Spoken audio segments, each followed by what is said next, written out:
Oi, gente, tudo bom com vocês? Bem-vindos a mais uma semana de aula da disciplina de Direito, Desenvolvimento e Sustentabilidade. Cabelos molhados, né, para aguentar aqui o calorão, nem consegui secar o cabelo, estou aqui numa sequência de gravação de aulas, vão me desculpando aí o mau jeito, mas para não perder o prazo, né, para a gente poder disponibilizar aí o vídeo no dia certinho. Gente, antes da gente começar nosso conteúdo dessa semana, eu tenho um aviso para vocês. Uma representante de turma, não vou saber qual foi das turmas, né? São 4 que compõem aí a disciplina, são 4 turmas reunidas aqui dentro da disciplina EAD no Unileão Digital. Me pediu para ter uma aula ao vivo comigo, né? Porque nessa turma eles têm a sexta-feira o horário AB livre. Eu combinei com ela para o dia 12, só que a gente vai prorrogar para o dia 19, porque apareceu aqui um compromisso dia 12 que é inadiável, não vou ter como me excusar. Então, a turma vai ter uma aula síncrona nessa sexta do dia 19. Então, as outras pessoas, né, das outras turmas, caso tenham disponibilidade de tempo, queiram participar dessa aula ao vivo, eu vou deixar aqui o convite para todos e para todas, tá bom? Dia 19, a gente se encontra ali às 18 horas e a gente conversa sobre a nossa disciplina. Provavelmente nessa data a gente já vai ter encerrado, ou já vai estar muito próximo de encerrar o nosso conteúdo e pode ser uma oportunidade bem bacana para a gente fazer revisão para a AV2, tá bom? Então, na data, eu deixo disponível o link no Unileão Digital do Meet, e aí a gente entra ao vivo e, enfim, tem um diálogo mais próximo, tá bom? Então, esse é um convite, fica aí para o dia 19, nós termos uma aula ao vivo, síncrona, pelo Meet.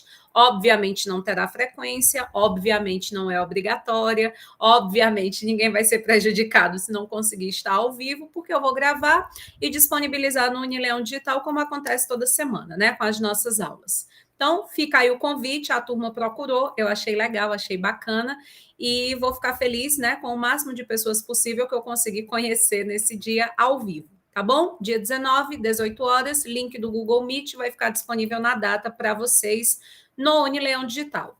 Segundo aviso é com relação à parcial 2. Eu preciso que cada um dos representantes das turmas entre em contato comigo para me dizer como que vocês desejam realizar a AV2 da disciplina. Eu vou deixar aqui umas opções e a gente pensa junto. Ou a gente faz a AV2 valendo de 0 a 10, como a gente fez a nossa AV1. Particularmente, essa é a opção que eu tenho preferência, tendo em vista que a turma é bastante numerosa, são 191 alunos. É complicado, né? Corrigir cento e tantos trabalhos de parcial, mas cento e tantos trabalhos de AV.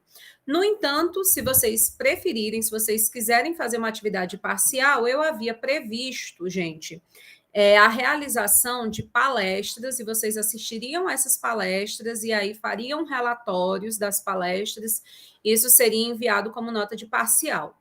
Só que eu não terei tempo para organizar esse evento que eu tinha planejado no início do semestre, e por isso essa questão das palestras realmente ela se tornou inviável. Então, eu ia deixar como sugestão para parcial 2, se a turma preferir fazer parcial 2, que vocês assistissem os filmes e os documentários que estão indicados no cronograma da disciplina. Você vê que tem algumas aulas lá que tem a indicação desses documentários. Eu também posso deixar isso separado para vocês no Unileão Digital, a lista dos filmes, a lista de documentários, e vocês se reunirem em equipes de até 5 integrantes e me enviarem um relatório desse filme documentário. Eu posso deixar o modelo para vocês no Unileão Digital, e nesse relatório deve constar basicamente a síntese do filme, né, um breve resumo, e a relação da temática que você assistiu no filme com a nossa disciplina, num diálogo aprofundado, num diálogo que faça referência aos conteúdos que a gente vem estudando aqui ao longo do semestre.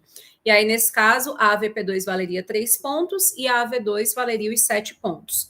Então, atenção, representantes de turmas, conversem com os colegas, vejam qual é a preferência da turma e entrem em contato comigo, por gentileza, até a próxima sexta-feira, né, que é o nosso próximo dia de aula, no caso, dia 5 de novembro, para me informar qual foi a decisão da turma, né, se a turma preferiu fazer a avaliação valendo de 0 a 10, nesse caso, não precisaríamos nos preocupar com a atividade avaliativa, né, agora, ou se a turma prefere dividir a nota de AV2, fazer uma parcial em torno desses filmes, né, desses documentários valendo os 3 pontos e a AV2 valendo 7 pontos, tá bom? Da forma como vocês preferirem, nós organizaremos. Eu acho que isso é bem bacana, porque gera uma responsabilidade compartilhada, né, pela nossa disciplina.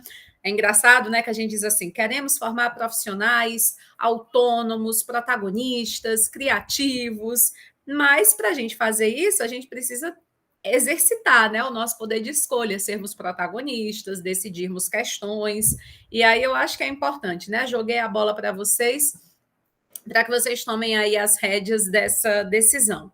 Tem coisa que a gente não pode alterar, como, por exemplo, a decisão de fazer ou não a prova, a gente não pode alterar, uma questão institucional, né? Tem calendário de avaliação, a gente não tem autorização para retirar isso. Mas a forma como ela vai acontecer, isso está sob a nossa decisão, né? E aí, vamos compartilhar essa decisão, tá bom? Vamos fazer de forma democrática, como a sustentabilidade gosta. Me deem a resposta até o dia 5, eu vou aguardar.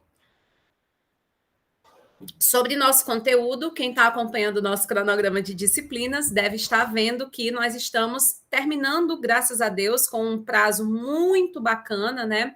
O nosso cronograma, o nosso conteúdo, né? O nosso roteiro ali, o nosso conteúdo programático. Faltam 2 assuntos para que a gente possa concluir tudo que estava previsto para o semestre. A gente falta falar sobre a questão da agenda ambiental na administração pública e a questão da advocacia e a advocacia voltada ao desenvolvimento sustentável, né? Sustentabilidade e advocacia. Hoje, semana que vem, a gente vai falar sobre a resolução 400 do CNJ, e aí a gente fica com esses 2 assuntos que são bem curtinhos, normalmente eu costumo ministrá-los em uma única aula, e aí acho que a gente fica com bastante espaço de tempo para tirar dúvida, para leituras complementares, né, para fazer uma AV2 que seja uma experiência positiva para todos nós, tá certo? Muito bem.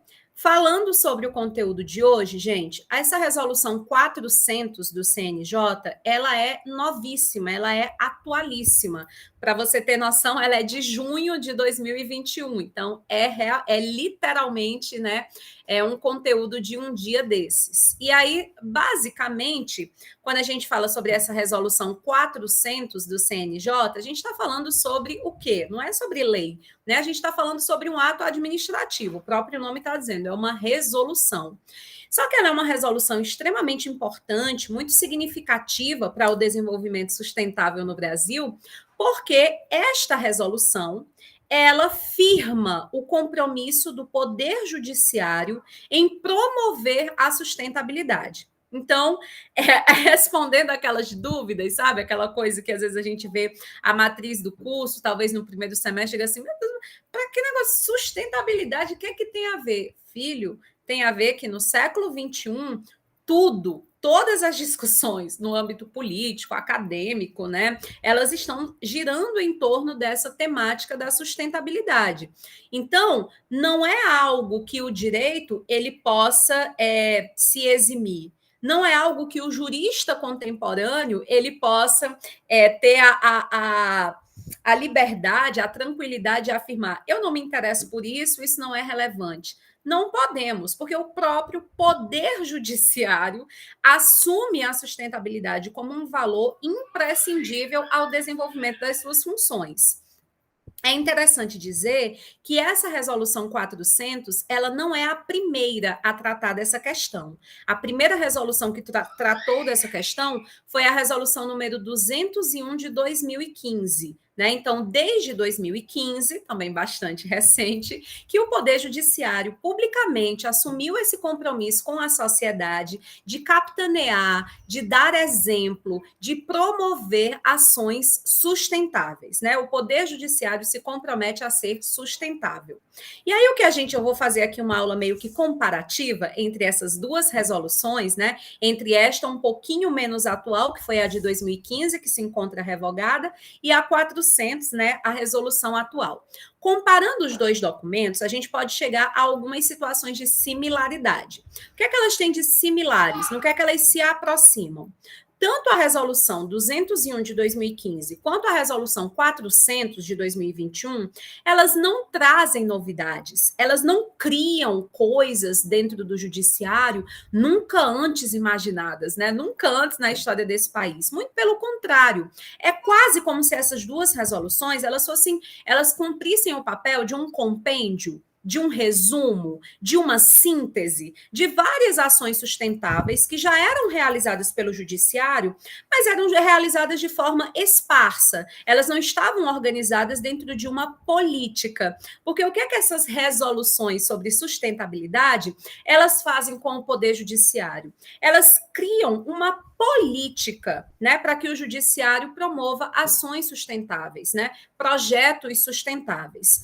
E aí, o que elas elegem para isso são coisas que já são priorizadas pelo judiciário muito anteriormente a 2015. Por exemplo, o processo eletrônico. O processo eletrônico é uma medida bastante sustentável pela economia de papel, que é um recurso ambiental, né, pela questão da celeridade, para tentar promover a justiça ao caso concreto de forma mais eficiente, de forma mais rápida. Isso é sustentabilidade no seu âmbito social. Então, são resoluções que, por exemplo, se baseiam nessa promoção, nessa ideia de que o processo eletrônico ele é viável e deve ser estimulado. São resoluções que se baseiam na ideia da mediação e da conciliação como métodos, né, ideais para a solução dos conflitos, né, prezando pela cultura de paz, prezando pela comunicação não violenta, todos valores, né, todos inseridos em uma cultura que tem profunda relação com a sustentabilidade.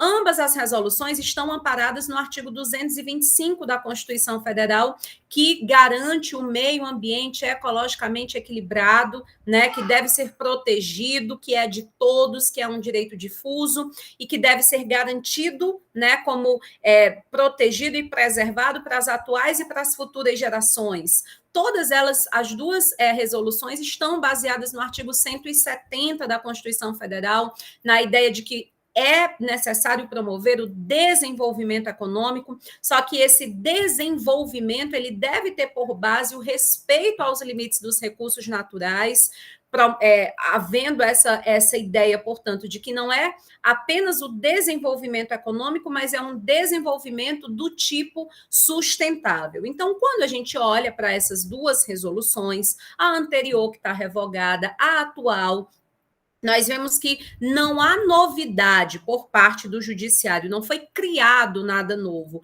apenas se sintetizou ali na forma de uma verdadeira política para o Poder Judiciário se organizar em todas as suas instâncias para a promoção da sustentabilidade, a partir de normas que já existem, né? Elas são profundamente ligadas à Política Nacional de Resíduos Sólidos, né? Vários conceitos que estavam na resolução de 2015, que estão na resolução de 2021, elas são conceitos que estão lá na Política Nacional de Resíduos Sólidos, uma legislação de 2010, uma legislação que vocês irão estudar na disciplina de Direito Ambiental. Várias questões que estão previstas nessas resoluções, elas estão coadunadas, elas têm ligação com os instrumentos da Política Nacional do Meio Ambiente, que é uma legislação de 81, que vocês também irão estudar em Direito Ambiental e que tem por cerne a promoção do meio ambiente ecologicamente equilibrado. E quando a gente está falando aqui em meio ambiente ecologicamente equilibrado, é claro que eu devo ressaltar, só por desencargo de consciência, porque eu sei que todos vocês já sabem disso, que a gente está falando aqui do meio ambiente na sua perspectiva multidimensional. É óbvio, é claro, que a dimensão natural do meio ambiente, ela sempre aparece numa posição de maior destaque, porque como nós já comentamos em aulas anteriores, é justamente essa preocupação apocalíptica, né, esse risco de que uma grande crise no meio ambiente natural coloque em risco a própria permanência da vida humana no planeta, que vem chamando cada vez mais atenção para que os cientistas, os pesquisadores, os políticos, os economistas se voltem mais e mais para essa discussão da sustentabilidade. Então, ela acaba tendo um maior realce, mas isso não significa que as outras dimensões não sejam também importantes e valorizadas. Inclusive, aproveitando essa minha fala, puxando aqui um gancho, nós iremos agora falar um pouco da diferença entre essas duas resoluções. A resolução de 2015 e a resolução de 2021.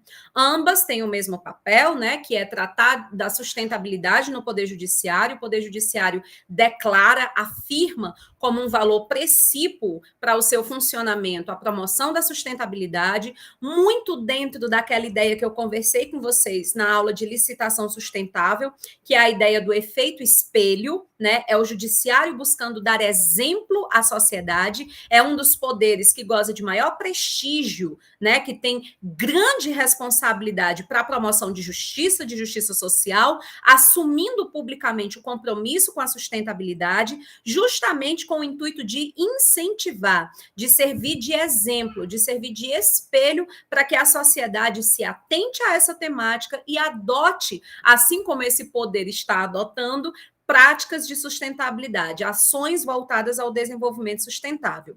E uma das grandes diferenças que nós vamos perceber entre as duas resoluções é o grau de alcance a qual elas se propõem. Se a gente olhar para a resolução de 2015, ela vai ser mais tímida em relação à resolução de 2021.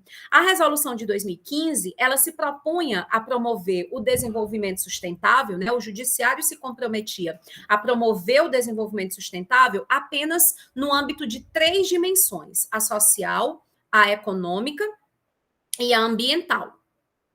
O judiciário dizia isso, a resolução começava com esse compromisso, de que o Poder Judiciário iria promover ações de sustentabilidade nas dimensões social, econômica e ambiental. Esta resolução atual, esta de 16 de junho de 2021, de ontem, né, de um dia desses, ela já vai tentar abraçar mais dimensões. E a gente percebe esse destaque, especialmente para a dimensão cultural. Então, já se tentou dar um maior aprofundamento.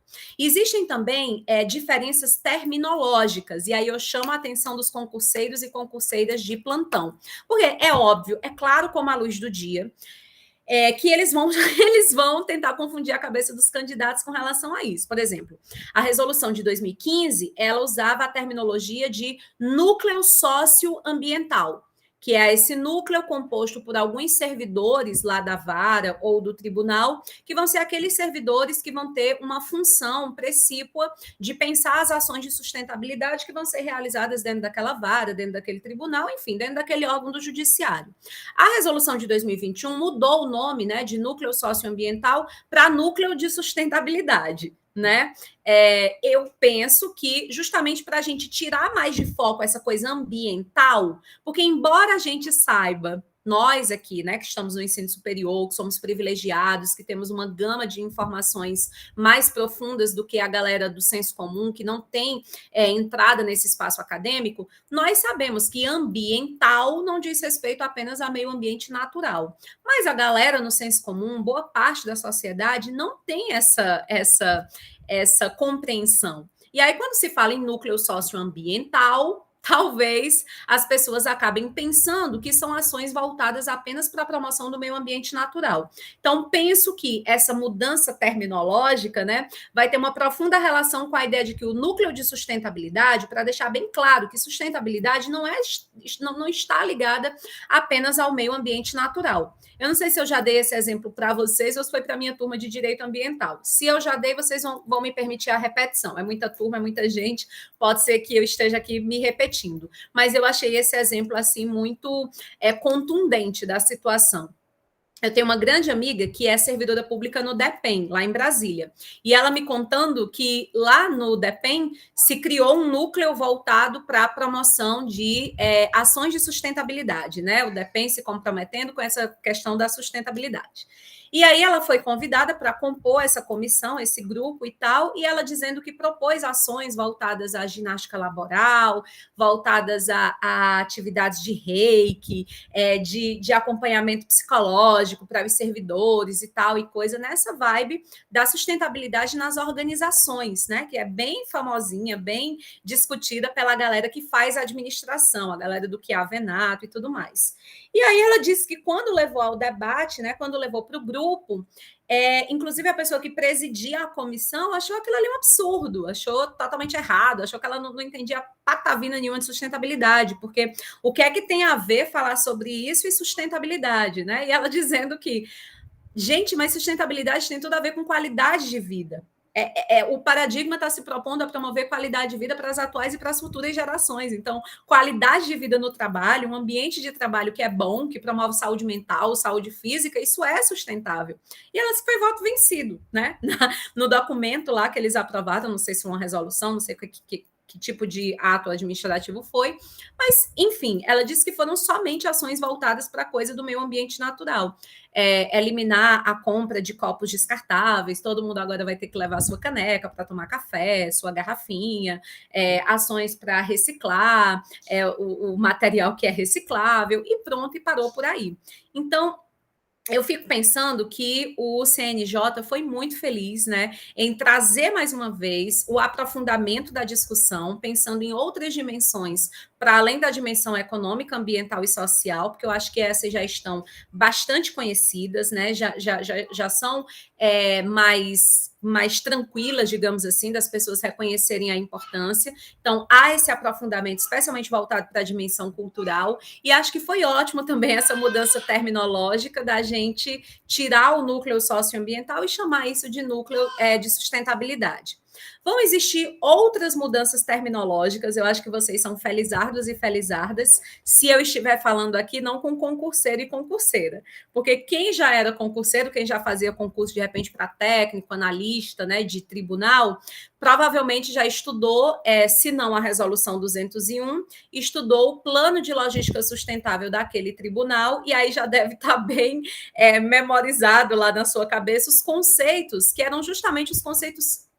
Porque, entenda, os planos de logística sustentável de cada tribunal, de cada órgão do judiciário no Brasil, ele vai ser baseado na resolução do CNJ, né, na resolução geral. Então, às vezes, o concurso público não vai cobrar a resolução do CNJ, mas vai cobrar justamente o plano de logística sustentável daquele tribunal para o qual você está concorrendo. Então, por isso que é tão importante conhecer a resolução, porque ela serve de base, a gente tem aquela compreensão geral, e quando a gente for fazer, por exemplo, o concurso TJ Goiás, TJDF, TJ Ceará, a gente vai já com uma base geral, a gente sabe o que, tipo assim, se não deu tempo ler lá o plano de logística sustentável do tribunal, mas pelo menos o básico a gente sabe para ter condição, pelo menos, de chutar, né? Para que seja um chute minimamente consciente, não só jogar as pernas para cima e ver no que é que bate, né?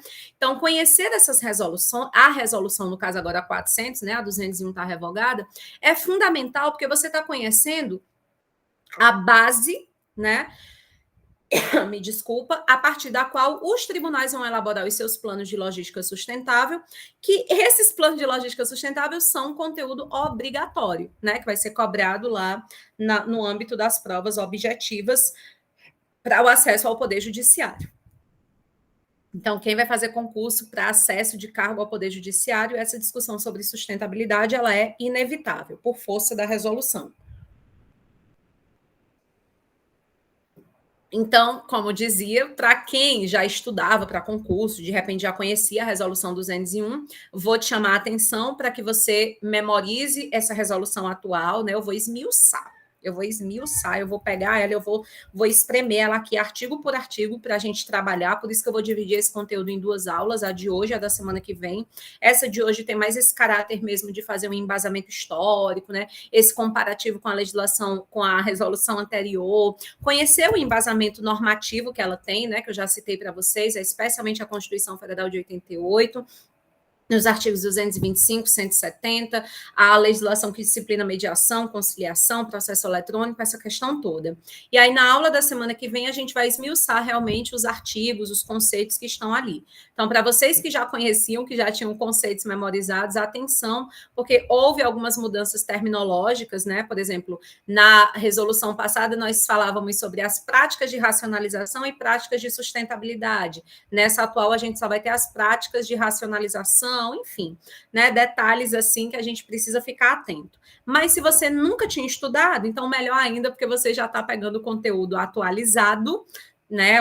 Tipo assim, coitado do pessoal que pagou o semestre passado sustentabilidade, a gente ainda estudou a resolução 201 de 2015, os coitados já ficaram desatualizados, né? Então vocês já estão pegando o conteúdo fresquinho atualíssimo. Então, vou apresentar aqui minha tela para vocês. Vocês sabem que eu não gosto de deixar vídeos muito longos para garantir que vocês vão realmente ter saco, paciência para assistir. Vou apresentar aqui só o básico e a gente vai esmiuçar os artigos realmente na semana que vem, tá bom? Então, vou apresentar aqui só aqueles artigos que compõem essa discussão que a gente falou agora. Espero que a minha tela esteja aparecendo para vocês e tá aí. Vou deixar para vocês também, né, gente? Resolução 400, vou deixar o link para vocês acessarem. De preferência, eu gostaria que vocês lessem para a nossa aula da semana que vem, do dia 5, para que vocês já pudessem, né, vir para a aula tendo um mínimo conhecimento aí do que a gente vai trabalhar. Então, como eu disse para vocês, está aí, é uma política, né? A resolução trata da política de sustentabilidade no âmbito do Poder Judiciário, então é o Judiciário se comprometendo, o Judiciário fez uma escolha, né? Poderia ter escolhido qualquer outro paradigma para pautar suas ações, mas devido à relevância e à emergência da temática, o Judiciário se comprometeu com a sustentabilidade. Nesses considerando, a gente vai ver toda essa questão, né, do embasamento, está embasado na Agenda Ambiental 2030, nos Objetivos do Desenvolvimento Sustentável, que a gente vai estudar daqui a 15 dias, está embasado na Constituição Federal de 88, no artigo 170, nas garantias, né, ligadas aí à ideia de logística sustentável, né, que está muito presente tanto na lei de licitação que a gente estudou nas semanas anteriores, quanto na Política Nacional de Resíduos Sólidos, que vocês vão estudar comigo ou com o professor William 2, a missão, lá na disciplina de Direito Ambiental. Tá bom? Então, ela começa se apresentando, né, dizendo que é a política de sustentabilidade no âmbito do Poder Judiciário. Então, mais uma vez, a gente vê que o Judiciário considera como estratégico e necessário, né, o paradigma da sustentabilidade para que o Judiciário atinja a sua missão precípua, né, que é a promoção da justiça no nosso país. Os órgãos do Poder Judiciário, por meio dessa resolução, né, eles ficam obrigados a adotar modelos de gestão sustentáveis, então é aquele viés que a gente conversou já em aulas passadas, o judiciário deixou bem claro aqui, que é para eu não me passar por mentirosa, né? É o ambientalmente correto, é o socialmente justo, é o economicamente viável, e eles aproveitaram e destacaram o cultural, né? O culturalmente diverso, pautados na integridade, dimensão política, né? Essa questão de integridade, participação, em busca do desenvolvimento nacional sustentável. As ações ambientalmente corretas são aquelas que visam a proteção do meio ambiente natural, como a gente já viu, por isso que tem essa relação com redução de consumo, reaproveitamento, reutilização, reciclagem, que é aquela história da economia circular, né, da logística reversa, que eu deixei para vocês no vídeo da semana anterior. As ações economicamente viáveis são aquelas que levam em consideração a análise custo-benefício, ou seja, não é o mais barato, que a gente já falou sobre isso também na aula sobre licitação sustentável, mas é aquilo que é mais eficiente, de repente é até mais caro, mas dura mais tempo, mas impacta menos o meio ambiente natural, mas é mais provável de contribuir para o desenvolvimento do país. Então, analisando custo-benefício, eu vejo que essa é a escolha sustentável. Isso é bem interessante, né, que eles colocam aí o economicamente viável. E as ações socialmente justas, né, que é justamente para que a gente se preocupe com saúde, com qualidade de vida, com inclusão social. E nós vamos ver muito isso aqui, porque semana que vem, quando a gente esmiuçar, né, a resolução, nós vamos ver que essa resolução se preocupa bastante com a qualidade de vida dos servidores do judiciário, né? Ações que possam promover seu bem-estar físico e mental. Então, obviamente, promovendo aí a dimensão social da sustentabilidade. E aí, não somente para os servidores, mas também nessa relação, nesse compromisso da prestação de um serviço público com qualidade, né? Mais do que nunca, os deveres éticos do servidor público serão cobrados dos servidores do judiciário. E destaca mais uma dimensão que não era destacada na resolução anterior, que é a das ações culturalmente diversas, né? Que é justamente ligada a toda essa política de respeito à diversidade, as questões de gênero, né? De regionalismos, a pluralidade de ideias, o respeito à pluralidade de ideias, a democracia em resumo. Então, gente, vocês vão ficar com a tarefa de casa de ler toda a resolução. Você deve estar dizendo assim, Francilda, mas são 52 páginas, eu não tenho tempo para isso. Não, gente, são 16 laudas só, tá bom? O documento tem 52 laudas porque tem vários anexos, trazendo ali coisas que não nos interessam, que a gente não precisa ler, memorizar, que são indicações, né, de produtos que podem ser reciclados, reutilizados, essa coisa toda. As normas, aquilo que vai ser usado como base, né, como referência para a elaboração dos planos de logística sustentável dos tribunais, por exemplo, vocês vão encontrar, então, nas 16 laudas que compõem as seções, né, dos artigos que esmiuçam esses conceitos. Então, 16 laudas em uma semana dá tempo, é uma leitura muito tranquila, é um texto que é quase como que autoexplicativo. Então, façam a leitura, por gentileza. E agora, no finalzinho da aula, vocês viram que eu fiz questão, né, e eu sempre faço isso em todas as minhas disciplinas, e eu considero que essa relação é fundamental, né? Não sei se vocês me acompanham nas redes sociais, lá no Instagram. Recentemente, eu fiz até uma live sobre essa relação entre direito e história, né?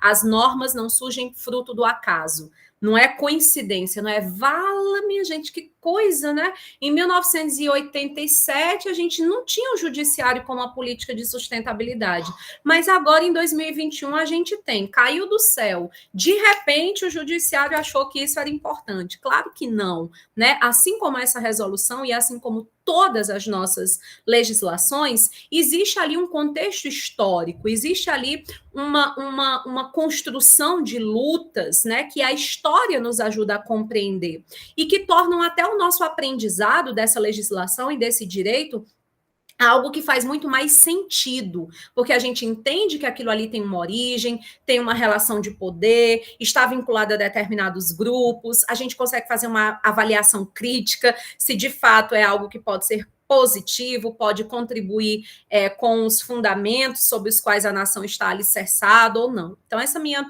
paixão por direito, por essa relação entre direito e história, deu fruto e nasceu a minha criança. Esse é o meu livro, está sendo lançado esse mês pela Paco Editorial, né, da tradição Coimbran ao bacharelismo liberal, como os bacharéis em direito inventaram a nação no país. Ele está disponível para venda, gente, na Paco, nas Americanas, na Amazon, estante virtual, Magazine Luiza, tem muitas opções de compra na internet. Eu faço a minha tese de doutorado, né? Eu estou publicando em livro e vai ajudar bastante a todos aqueles que entendem que o direito ele não é meramente um conjunto de normas esparsas que alguém cria e que não está ligado a nada. Não, existe ali um aporte histórico que faz a gente entender e ter mais compreensão, grau de reflexão, de crítica para analisar, né, para fazer uma hermenêutica da nossa legislação.